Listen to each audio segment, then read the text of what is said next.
I like when things are peaceful. Anyone else? As the mom of 4 kids, so often my household is anything but peaceful. My kids would argue about, anything that they possibly could argue about. They'll argue about dumb things like who can jump higher or who did the dishes 3 nights ago. And often it is my job to become the peacekeeper, to find out what they are arguing about and just put that thing to rest, to manhandle this situation back to peace. And sometimes it's just telling them that they're all wrong. And sometimes it's just telling them that they're going to have consequences for their argument. My favorite consequence to dole out is more chores so that they can learn to get along. But inevitably, this always fails. This peacekeeping mission that I'm always out in, it always fails. And then they end up just arguing again. Friends, I think most of us want things to be peaceful, don't we? We live in a world where we see arguments in, like my house, everything. What does it mean to be a peacekeeper? Peacekeeping, whether it's in parenting or politics or religion, it often just doesn't solve anything. That's right, I said peacekeeping doesn't solve anything, because peacekeeping is not really what you would think. Today, we're continuing on our series called The Space Between Us and how Jesus teaches us to live together when politics and religion pull us apart. And this is based on a book by Sarah Bauer Anderson. I'm Angie Larson, and I get to serve as the executive minister here at Calvary, and I'm so glad that you're here with us today. If you're somebody who's watching on Facebook, would you do me a favor? Would you go ahead and share this onto your page as well as to like it? And if you're watching us on YouTube, would you go ahead and hit subscribe? If you're joining us on cable access, would you go ahead and tell a friend to join in with us tomorrow? So I said it, peacekeeping doesn't solve anything. I'll be honest, my intervening forcefully into my kids' arguments doesn't keep them from future arguments. My desire to get back to the status quo of what I call peaceful doesn't really change anything.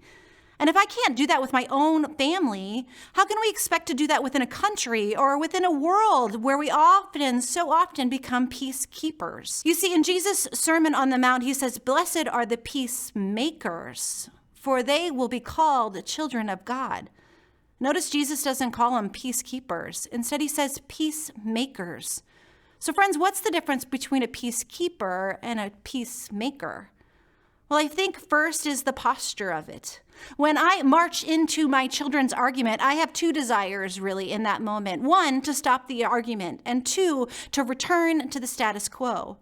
And let me be honest for a second, this doesn't actually fix the underlying problem. Well, at least it hasn't worked for me yet in 23 years of parenting, because it's heavy-handed on my part. I just walk in and assert my authority as their mom, often, I'll be honest, with fear, withholding consequences over their head. This is peacekeeping. I want to keep the status quo. I want to keep the peace. But peacemaking, now that is different. Peacemaking requires us to have a different posture, one of listening and one of empathy and one of embodying into the experience, one of understanding and one of honesty. And let's be really clear about it. This peacemaking, it takes more time. It requires me to step out of what I'm doing and lean into what is going on with my kids. It's looking at them and trying to understand what they are feeling, where this experience is coming from, and what is going on in their minds and in their hearts. When I take the time to lean into peacemaking, I often find out, if I listen long enough, that they've had a tough day at school because a friend ignored them, or maybe they didn't understand something from their teacher, or often they come home and they take this out on their sibling because, let's be honest, that tough emotion, it has to go somewhere. That emotion has to be discharged, and usually the little brother or sister is the target.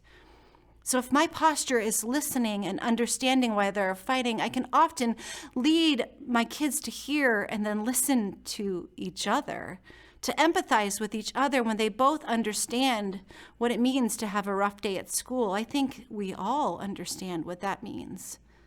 So what are we? Are we peacekeepers or peacemakers? I think about how many times in my life I've gotten frustrated and uncomfortable in a discussion, and I've said, well, we agree to disagree, which, if I'm honest, it seems like a peacekeeper kind of move. What if instead I put aside my own ego, I put aside my own discomfort and instead listened in deeply and curiously. What would that conversation look like? What would that look like in my home? What would that look like in my relationship with my kids or my spouse? What would that look like with people I disagree with politically? How would that experience be like if someone did that for me? If someone was a peacemaker for me, if instead of hearing my frustrations and my anger as adversarial, instead they listened to my experience and what I'm feeling and what I'm wrestling with. I think for me that would be transformative and powerful, and I imagine that it would be the same for the person that I was listening to. So blessed are the peacemakers, for they will be called children of God. 1, 2, 1, 2, 3, 4.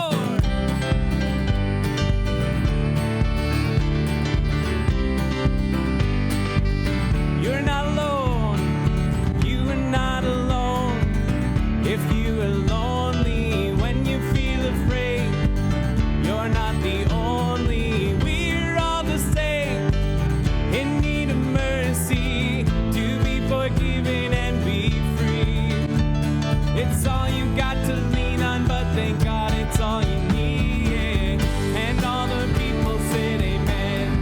Whoa, and all the people said amen.